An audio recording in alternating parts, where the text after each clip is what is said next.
Hi there, and welcome back to the Fear Archives. Let me ask you, have you ever answered a call that left you with a chill running down your spine? Tonight, we're diving into the unsettling world of terrifying phone call stories, each one more haunting than the last. But before we begin, I want to take a moment to thank you for watching. If you enjoy these stories and want to help the channel grow, please consider giving this video a like and subscribing. Your support means the world and helps us bring you more of these spine-tingling tales. All right, settle in, turn the lights down, and get ready for some of the scariest phone calls you'll ever hear about. Let's begin.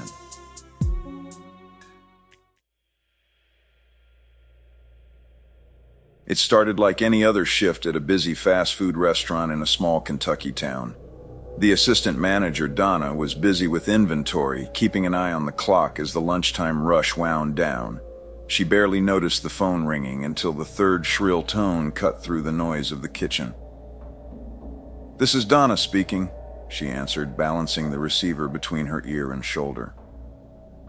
The voice on the other end was calm, authoritative, a man who identified himself as Officer Scott. "There's been a report of theft," he began, his tone steady and professional. "A young employee matching the description of one of your staff members. I need your help to resolve this matter immediately." Donna's stomach twisted. Theft? Here? She felt a mix of dread and duty rise in her chest. "Of course," she said quickly. "What do you need me to do?" The officer described the alleged incident. A customer's purse had gone missing, and the suspect was Louise, an 18-year-old employee. Donna knew Louise. She was quiet, hardworking, and had never been in trouble before. The accusation didn't seem right, but the officer's voice left no room for doubt. "Bring her to the back office," he instructed. "We need to conduct a search." Donna found Louise cleaning tables in the dining area, her face lighting up with a nervous smile when Donna approached. "Can you come with me for a moment?" Donna asked, trying to sound casual. In the cramped, fluorescent-lit office, Donna explained the situation, her voice trembling slightly. Louise's wide eyes filled with confusion and fear. "I didn't take anything," she protested. "I swear." "It's not up to me," Donna said, holding the phone to her ear, her voice heavy with unease. "I have to follow the officer's instructions." The officer's voice remained calm but firm as he guided Donna through the steps of the so-called investigation. First, Louise was asked to empty her pockets, then her purse. Donna hesitated, but the officer's steady reassurances kept her moving forward. "This is routine," he said. "We're just doing our job." But the demands didn't stop there. "She'll need to remove her uniform," the officer said, his tone unyielding. Donna froze. I don't think that's appropriate," she stammered.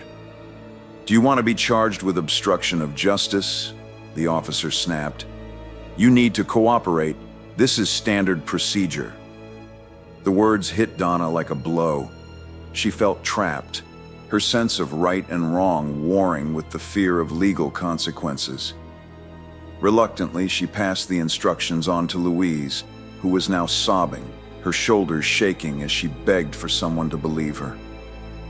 "I didn't do anything wrong," Louise whispered. "Why won't anyone listen to me?" Donna's discomfort grew with each new demand. The officer instructed her to conduct a strip search, claiming it was necessary to recover the stolen purse. Louise, desperate to clear her name, complied through tears, her humiliation filling the room like a tangible weight. As the ordeal stretched into hours, the air in the office grew suffocating. Donna's chest tightened with every command, her voice cracking as she relayed the officer's instructions. Deep down, she knew something was wrong, but the fear of disobeying the law kept her rooted in place. The breaking point came when a co-worker, Tom, entered the office unannounced. He froze, taking in the scene, Louise's tear-streaked face, Donna clutching the phone like a lifeline. his face twisted with shock and anger. "What the hell is going on in here?" he demanded, grabbing the phone from Donna's hand. "Who is this?" The voice on the other end hesitated, then hung up. The dial tone rang in the silent room, deafening in its finality. Tom slammed the receiver down. "This isn't right. None of this is right." It wasn't until later that Donna and the others learned the horrifying truth. The voice on the phone wasn't a police officer. It was a hoax. The man had been targeting fast food restaurants across the country, manipulating managers into carrying out his sadistic schemes. Investigators later linked him to dozens of similar incidents, but proving his involvement was difficult. For Donna and Louise, the scars of that day ran deep. Louise filed a lawsuit, her story making headlines nationwide. The case became a media sensation, inspiring documentaries and films. The man suspected of the calls, David R. Stewart, was brought to trial but ultimately acquitted due to lack of direct evidence. For those involved, it was no Hollywood thriller. It was a living nightmare.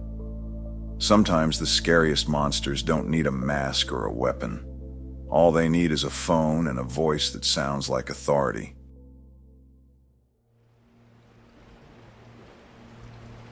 The storm had knocked out the power hours ago. The only light in the house came from the faint glow of my flashlight and the occasional flash of lightning that illuminated the living room like a camera's flashbulb. Rain battered the windows, and the wind howled through the cracks in the old wooden frame. I'd been sitting by the window, phone in hand, waiting for the storm to pass. The battery was almost dead, just 7% left, but I kept it close, hoping for a text or update about when the power might return. The silence inside the house was unnerving, broken only by the occasional creak of the floorboards as the wind pressed against the walls. At 11:47 p.m., my phone buzzed. The screen lit up with an unknown number. I hesitated. My first instinct was to let it go to voicemail, but something, curiosity or maybe the oppressive stillness of the night, made me answer. "Hello?" I said, my voice low, almost cautious. For a moment, all I heard was faint static. Then a man's voice, calm but urgent, came through. "Don't leave your house tonight." "What?" I asked, my heart skipping a beat. "Who is this?" "Don't go outside," the voice repeated. "No matter what you hear." Before I could say anything else, the line went dead. I stared at the screen, the call log displaying the number for just a second before it disappeared. My pulse was racing. Who calls with a warning like that? And why? I stood by the window, peering out into the storm. The street was dark and empty, rain pooling in the potholes that dotted the asphalt. For a moment, I considered calling someone, anyone, to talk about the strange warning, but my phone buzzed again. This time it was a text. "Stay inside, please." The same number. I checked the time. 11:50 p.m. My fingers hovered over the screen as I debated whether to reply, but before I could type anything, a loud bang echoed from somewhere outside. I jumped, the flashlight in my hand shaking as I swung it toward the window. The street was still empty, but the sound had been close. Too close. My heart raced as I moved to the front door, careful not to make any noise. The rain hammered the roof like 1,000 tiny fists as I pressed my ear against the wood. For a moment, there was only silence. Then I heard it again. A voice. It was faint, barely audible over the storm, but it was there. Someone was calling for help. "Hello," they cried. "Please, someone help me." My hand hovered over the doorknob, my instinct to help battling the warning from the mysterious caller. My mind raced. What if someone was hurt? What if they needed me? But then the words from the phone call echoed in my head. "Don't go outside, no matter what you hear." I stepped back from the door, my breath shallow, my flashlight beam trembling as I aimed it at the window. The voice came again, closer this time, desperate.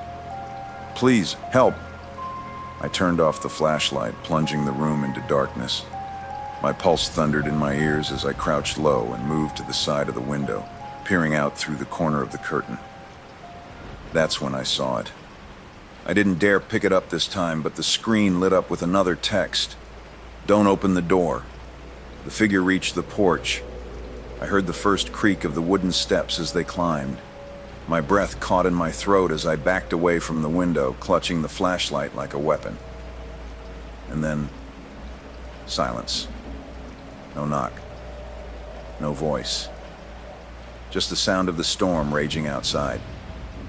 I stayed frozen in the dark, my back pressed against the wall, until the first light of dawn began to filter through the windows. When I finally worked up the courage to check the porch, it was empty. No sign of anyone or anything had been there. Later that morning, I called the number back. The automated message was brief and final. "This number is no longer in service."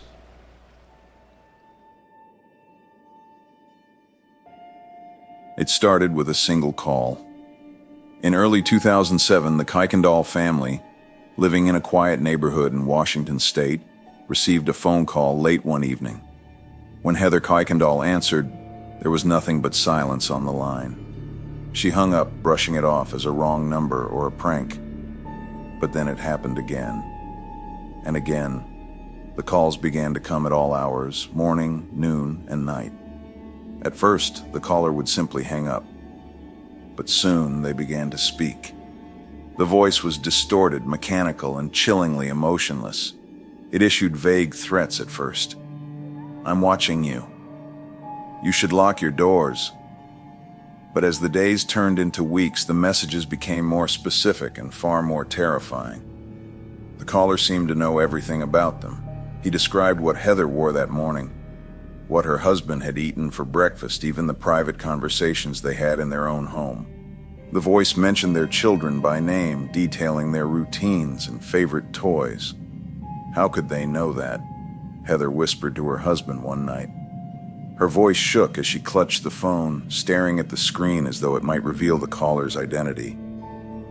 The family changed their phone numbers, not once, but multiple times.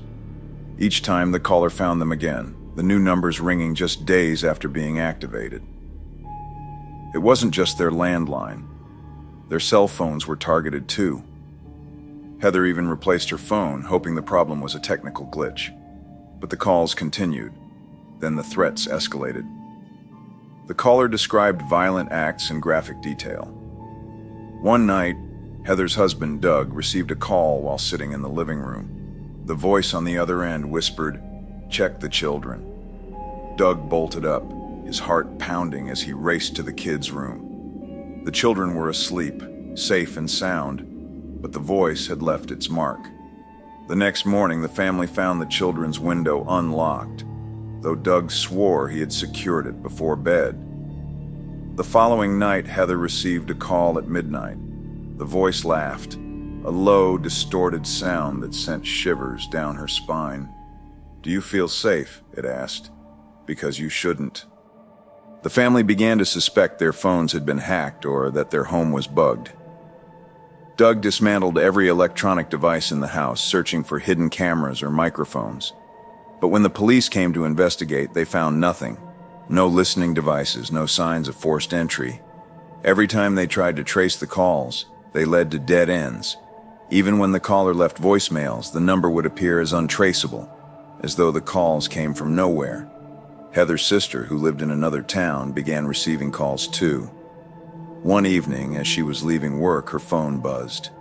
The distorted voice said, "I know where you are," before reciting the name of her office building and the exact color of her car parked outside. She froze in terror, scanning the empty parking lot. She drove home shaking, convinced she was being followed. The family's sense of normalcy unraveled. Heather avoided answering the phone entirely, letting calls go to voicemail. Doug became withdrawn, spending hours researching how someone could infiltrate their lives so completely. Even the children seemed on edge, their carefree laughter replaced by quiet fear. They began to wake in the night, crying out for their parents, haunted by dreams of the phone man. One evening, Heather thought it was finally over. Days had passed without a call. She allowed herself a small glimmer of hope, thinking maybe the nightmare had ended. But at 3 a.m., her phone buzzed. The screen lit up with the same number that had haunted them for weeks. This time, she answered. "What do you want?" she demanded, her voice trembling with a mix of fear and anger. The voice on the other end chuckled softly. "Why don't you just give up?" it said, the distorted tone laced with malice. "You'll never be rid of me." Heather dropped the phone, her hands shaking. She sat on the edge of her bed, tears streaming down her face. Doug held her, but even his presence couldn't quell the growing sense of helplessness. The final straw came the following night. The family had gathered in the living room, trying to maintain some semblance of normalcy. Suddenly, the landline rang. They all froze, exchanging wary glances. Doug picked up the phone, his hand trembling. "Check the basement," the voice hissed before the line went dead. Doug grabbed a flashlight and descended the stairs. Heather and the kids huddled together, their hearts pounding as they listened to his footsteps creak against the wooden steps. He found nothing unusual, just the same cluttered storage they'd always had. But as he turned to head back upstairs, his flashlight beam caught something on the wall. Written in black marker in large, jagged letters were the words, "I'm closer than you think." Eventually, the calls stopped as suddenly as they began. Weeks turned into months, and the family slowly began to rebuild their lives, though the scars of the ordeal lingered. Heather still jumps when the phone rings, and Doug keeps a bat by the front door. The children refuse to sleep without a light on, their fear of the phone man etched into their memories. Despite police investigations, no answers ever came. The identity of the caller and how they seemed to know so much remains a mystery. For the Kuykendall family, the experience serves as a chilling reminder that sometimes the most ordinary things, like a ringing phone, can become a source of unimaginable terror. Dean Koontz was no stranger to writing about the unexplainable. As a celebrated author of suspense and horror novels, his life was steeped in stories of the strange and uncanny.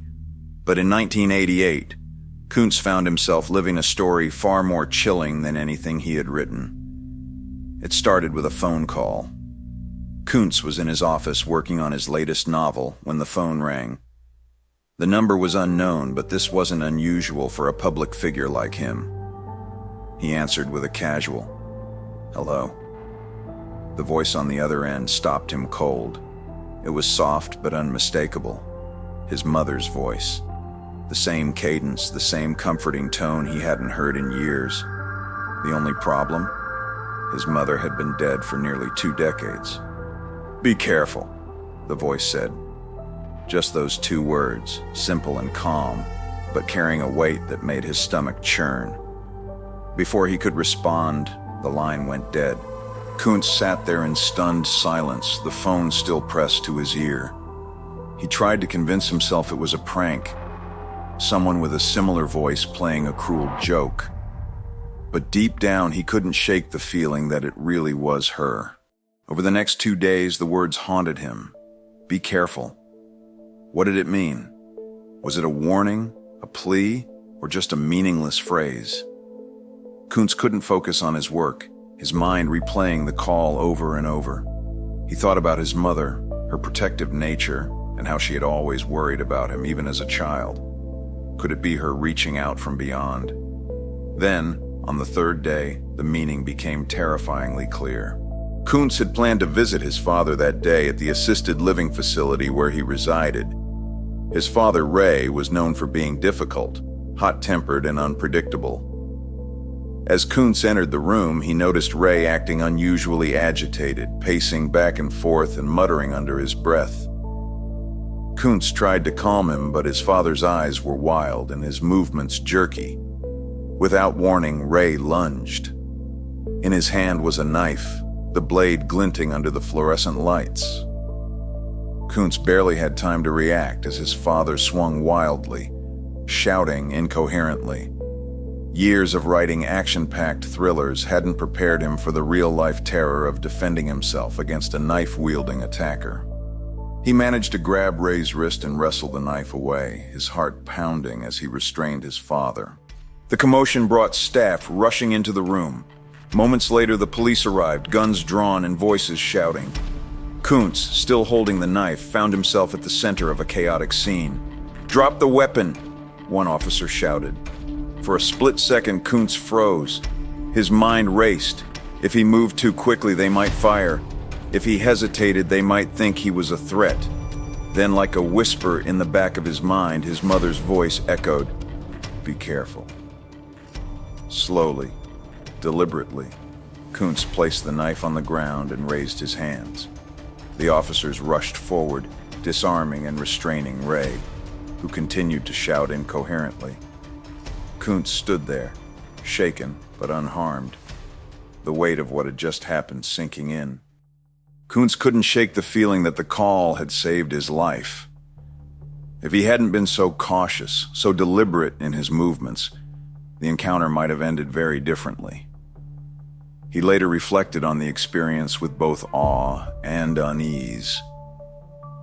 Was it really his mother reaching out from beyond, warning him of the danger to come? Or was it a coincidence, his subconscious creating meaning where there was none? The incident left him with more questions than answers.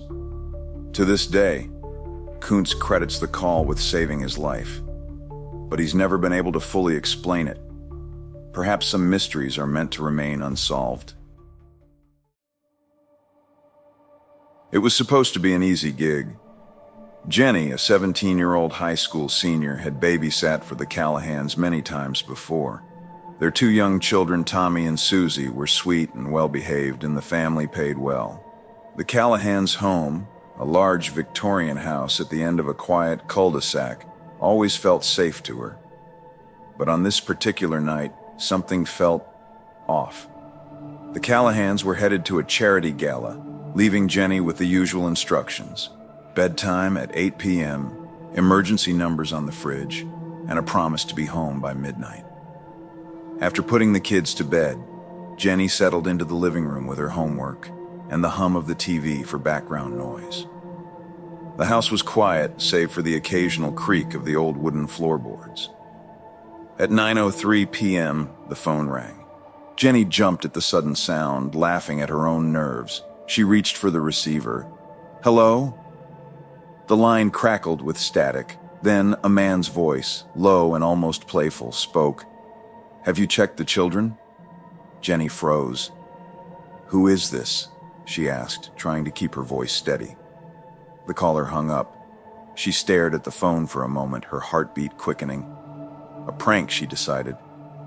Maybe one of her classmates messing with her. Shaking it off, she returned to her homework. At 9:17 p.m., the phone rang again. Jenny hesitated this time before picking up. "Hello?" she said, her voice tinged with irritation. "Have you checked the children?" the same voice asked. This time it sounded slower, more deliberate. A chill ran down her spine. "Listen, whoever this is, it's not funny," she snapped, slamming the receiver down. Jenny checked the lock on the front door and peeked into the kids' room. They were sound asleep, their small chests rising and falling in unison. She exhaled, reassured, and returned to the couch. At 9:34 p.m., the phone rang again. Jenny grabbed the receiver, her frustration boiling over. "Stop calling me!" she yelled. There was a long pause. Then the voice spoke again, softer this time. "Why haven't you checked the children?" Jenny slammed the phone down, her hands shaking. She checked the windows and turned on every light in the living room. The house, which had always felt warm and inviting, now seemed too big, its shadows too deep. By 10 p.m., Jenny couldn't take it anymore. She called the police. The dispatcher, calm but firm, told her they would trace the next call if it came through. At 10:12 p.m., the phone rang again. Jenny hesitated, her hand hovering over the receiver.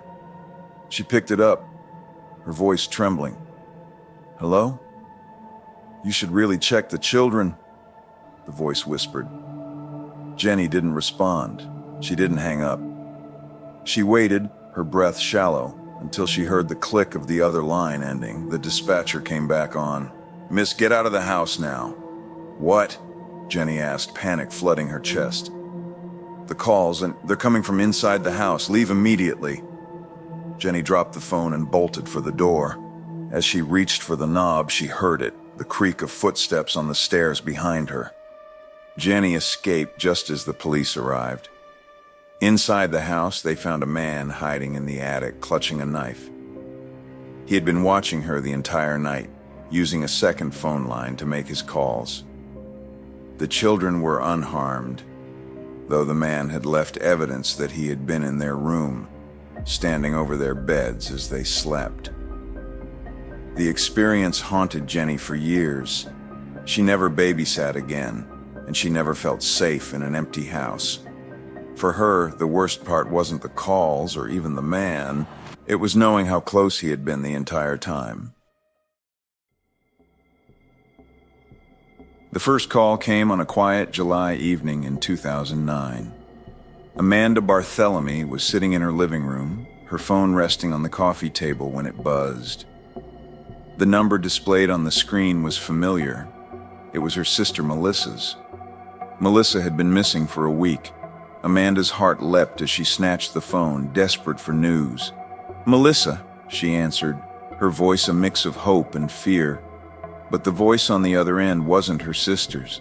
It was a man's, a low, calm tone that sent shivers down her spine. "Do you know what your sister does for a living?" the man asked, his words slow and deliberate. Amanda froze, the air around her feeling heavier. She stammered out a response, demanding to know who he was and where her sister was. The man ignored her questions. "She's dead," he said simply, his tone chillingly casual. Before Amanda could respond, the line went dead. The first call shattered Amanda's world, but it was only the beginning. Over the next few weeks, the calls continued, each one more taunting than the last. The man would call late at night, always from Melissa's phone. His words were cruel, mocking Amanda's pain as he described Melissa's final moments in graphic detail. "You'll never find her," he said in one call. In another, he laughed as he described her sister's cries for help. Amanda, holding back tears, tried to stay on the line as long as possible, hoping the police could trace the call. But every time the man would hang up before they could get a fix on his location. Amanda wasn't the only target of the killer's sadistic games. Other families of missing women reported receiving similar calls, anonymous voices that seemed to take pleasure in their suffering. The killer had a twisted need to extend his violence beyond the physical, to reach into the hearts of those left behind and twist the knife deeper. Amanda stopped sleeping. Every ring of the phone sent her into a panic. She kept the ringer on high volume, terrified she might miss something, anything that could bring closure. But the calls were never about closure. They were about control. The man on the other end seemed to enjoy her fear, feeding off her desperation for answers. The family turned to the police, who launched an investigation into the calls.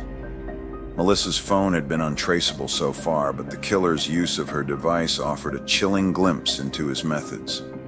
Detectives speculated that he had kept her phone after her death, using it as a tool to taunt those who loved her most. Months passed, and the calls grew sporadic before eventually stopping. But the silence brought no comfort, only more questions. Where was Melissa? Who was this man? And how many others had suffered at his hands?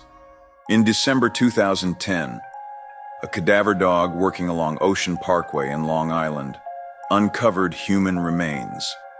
The search quickly escalated, revealing multiple bodies buried in the sand dunes near Gilgo Beach. The victims, many of whom were young women who had been working as escorts, were believed to be linked to the same killer. Among the remains were Melissa Barthelemies. Her family's worst fears were confirmed. The man who had taunted Amanda had been telling the truth all along. The Long Island serial killer, as the media began calling him, remains unidentified to this day. Investigators believe he is responsible for the deaths of at least 10 victims, though some speculate the number could be much higher. The phone calls became a chilling hallmark of his reign of terror, a way to prolong the pain and control his victims' families long after their deaths. Amanda rarely speaks about the calls now. When she does, her voice is steady, but her eyes betray the weight of the memories. The calls weren't just a cruel prank. They were a window into the mind of a predator who thrived on fear and manipulation. "I still hear his voice sometimes," Amanda admitted in an interview years later. "Not on the phone, but in my head. That calm, cold tone, it never goes away." For the families of the victims, the killer's phone calls left scars deeper than the crimes themselves. They were a reminder that evil doesn't end with death. It lingers, haunting the living, one unanswered call at a time. In the small town of Widnes, England, Vera Anderson was well loved. At 42 years old, she was a devoted mother, a dependable friend, and someone who could light up a room with her humor. Her life revolved around her family, and she was known for her routine. That's why, on the night of August 23, 1991, when Vera left her house without explanation, it shocked everyone who knew her. It all began with a phone call. The evening had been like any other. Vera had just finished cleaning up after dinner, and the house was settling into its usual quiet. Her teenage son Mark was upstairs doing homework, and Vera was getting ready to relax with a cup of tea and her favorite soap opera. The phone rang at 9:17 p.m. Mark later recalled hearing his mother answer, her voice light at first, but then shifting to something more serious. The conversation lasted less than a minute. After hanging up, Vera grabbed her coat and car keys. "Where are you going, Mom?" Mark called from the top of the stairs. "Just out for a bit," she replied. "I won't be long." Mark assumed she was running an errand or visiting a friend. He didn't ask any more questions. It was the last time he saw her alive. The next morning, Vera's car was found in a secluded area about 3 miles from her home. The doors were locked, and she was slumped over the driver's seat. Her throat had been slashed, and blood soaked the upholstery. There were no signs of robbery or sexual assault, and her belongings were untouched. The brutality of the crime stunned the small community. Vera was not someone with enemies, and her family struggled to understand who could have done such a thing and why. The mysterious phone call became the center of the investigation.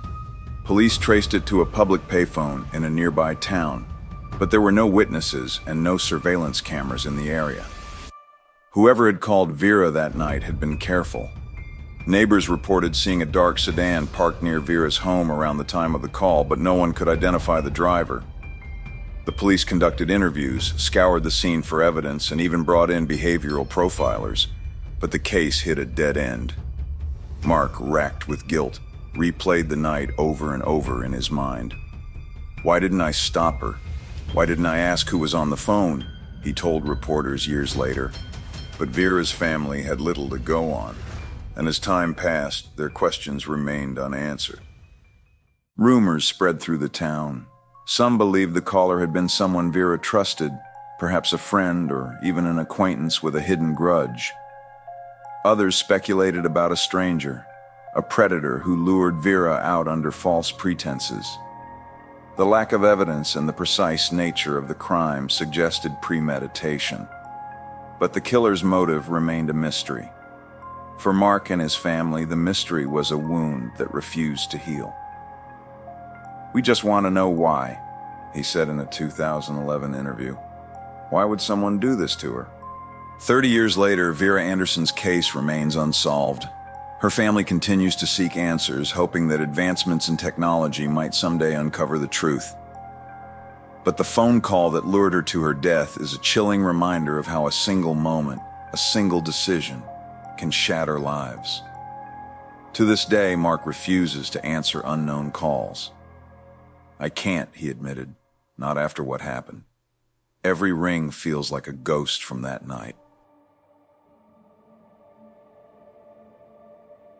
Gary Sudbrink didn't plan to visit home that weekend. It was a spur-of-the-moment decision, the kind you make when life feels a little too overwhelming.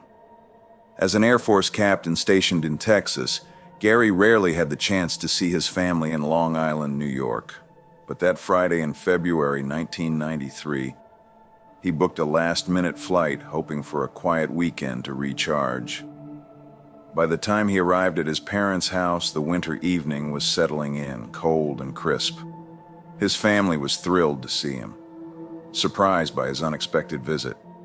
They spent the evening catching up over dinner, the warmth of their conversations contrasting the chill outside. Gary felt a sense of comfort he hadn't felt in months, but that comfort wouldn't last. It was just past 10 p.m. when the phone rang. Gary's father answered, expecting a routine call. But the voice on the other end asked for Gary directly. Gary took the receiver, curious about who might be calling so late. "Hello?" he said. "Gary," the voice replied. It was calm, steady, and unnervingly familiar. "Why did you come home without telling anyone?" Gary froze. The voice on the line sounded like his own, a distorted, almost robotic version of it. His pulse quickened. "Who is this?" he demanded. The caller didn't answer. Instead, they recited details about Gary's trip, the flight number he had taken, the time he landed, even what he'd been wearing when he boarded the plane. Details that no one but Gary should have known. "You shouldn't have come," the voice said before the line went dead. Gary stared at the phone, his mind racing. He replayed the conversation, trying to make sense of it. Had someone at the airport been watching him? Was this some kind of prank? But no one, not even his family, had known he was coming home. The phone rang again an hour later. This time, Gary hesitated before answering. The voice was the same, calm and unsettling. It addressed him by name, recounting events from his past, specific moments he hadn't shared with anyone. "Who are you?" Gary demanded, his voice trembling. "How do you know all this?" The voice chuckled softly, a sound that sent shivers down his spine. "I know everything, Gary," it said, "even things you don't remember." The calls continued throughout the weekend. Each time, the voice would reveal new, deeply personal details about Gary's life. It spoke of childhood memories, his time in the Air Force, even things he had only thought about but never voiced aloud. The more he heard, the more Gary felt like the caller wasn't just watching him, it was inside his head. By Sunday, Gary was at his breaking point. He reached out to his friends asking if anyone had been playing a prank on him, but no one had any idea what he was talking about. His parents, now equally unnerved, suggested contacting the phone company to trace the calls. Gary agreed, but he couldn't shake the feeling that the calls weren't coming from a traceable source. That night, the phone rang again. This time, Gary let the answering machine pick up. The voice left a message, repeating cryptic phrases like, "You need to go back," and "It's not safe here." The tone was almost protective, but the words were chilling. The final call came at 3 a.m. Gary, unable to sleep, answered it out of sheer frustration. "What do you want from me?" he shouted into the receiver. The voice didn't answer right away. Then after a long pause, it said, "You'll understand soon." The line went dead, and that was the last time Gary ever heard from the mysterious caller. In the weeks that followed, Gary tried to move on, but the calls left a lasting impression. He couldn't explain how someone had known such intimate details about his life, or why they had reached out during that particular weekend. Attempts to trace the calls led nowhere, and the incident became an unsolved chapter in his life. Years later, Gary would still think about those calls. Were they a prank, some elaborate joke orchestrated by someone with access to his records? Or were they something else entirely? Something beyond comprehension? The questions haunted him just as the voice had, leaving him with a sense of unease that never quite went away. Circleville, Ohio was a small, quiet town where everyone knew their neighbors. The kind of place where secrets didn't last long, except for one. In 1976, an anonymous letter arrived at Mary Gillespie's home. It was handwritten, the words scrawled in an angry, almost unhinged style. The message was clear and accusatory. Mary, a school bus driver, was having an affair with the superintendent of schools. Mary was shocked. The accusations were baseless, she thought, and the letter had no signature. She dismissed it as a cruel prank. But soon, more letters arrived. They weren't just sent to Mary. Others in the community began receiving similar notes. Each letter contained intimate details about the recipient's life, details they had shared with no one. The letters accused people of infidelity, theft, and other misdeeds, spreading fear and paranoia throughout Circleville. The town wasn't just receiving letters, it was being watched. Mary kept the letters a secret at first, telling only her husband, Ron.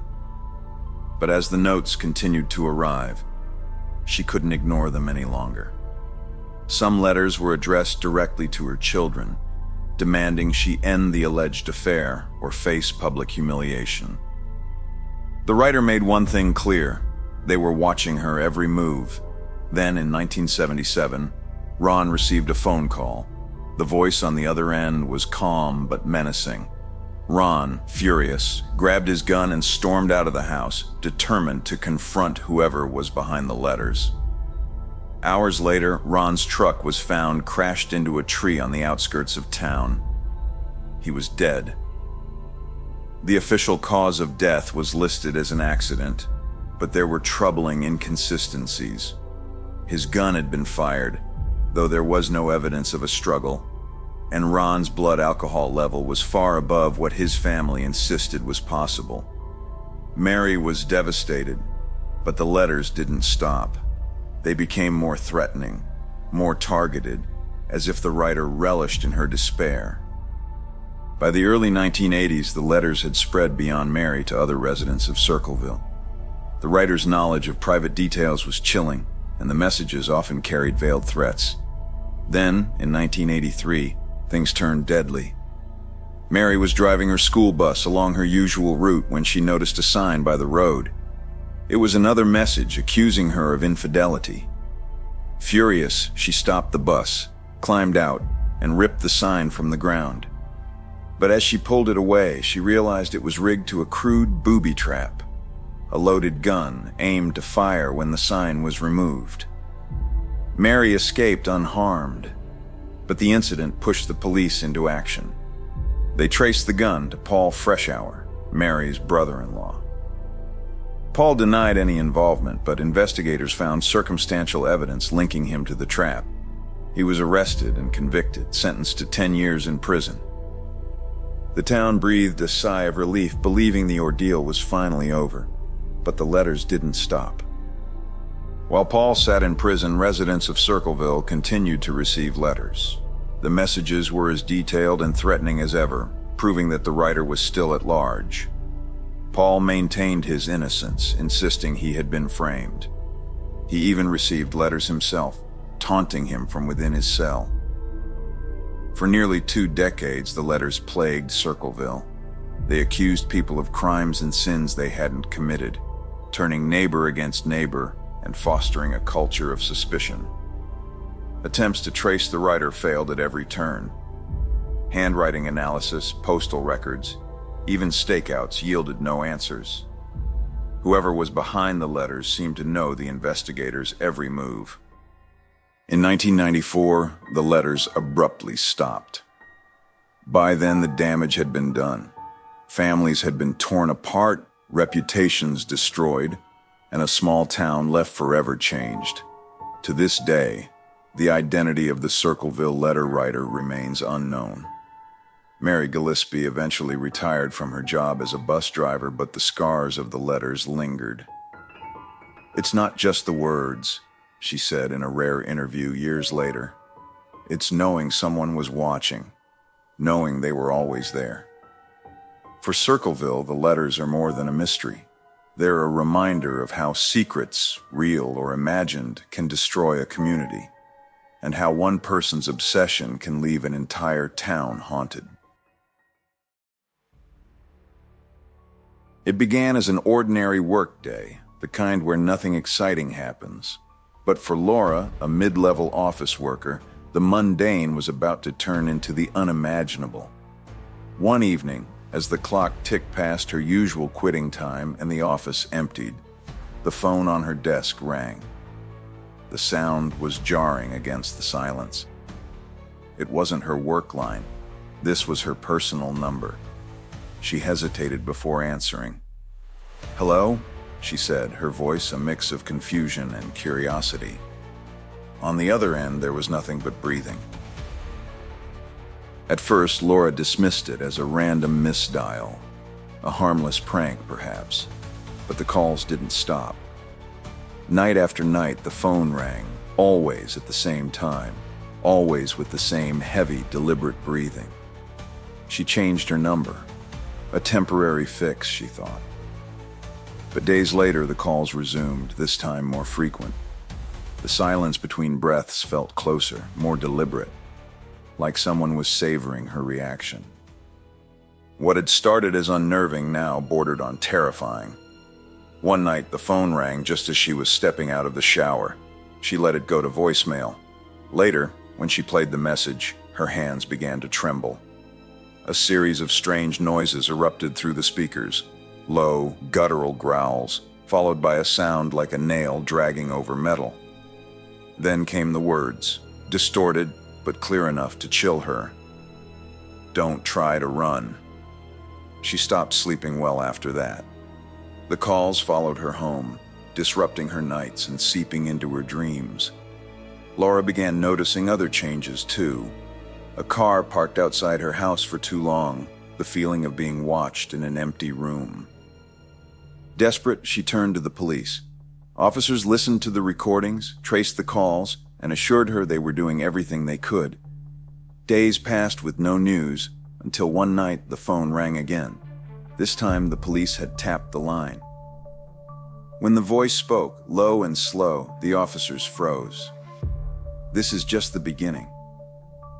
The next morning they had a name, a former co-worker, someone Laura had worked alongside for years without a second thought. He had left the company abruptly, his obsession unnoticed until now. The man was arrested, but the damage was done. Laura moved to a new city, her faith in routine life forever shattered. For months, she avoided answering her phone, flinching every time it rang. Even years later, she couldn't forget the voice on the other end, the way it had stalked her through technology and time. And so the phone rings, and the mystery begins. These 10 chilling tales remind us that sometimes what lies on the other end of the line is far more terrifying than we could ever imagine.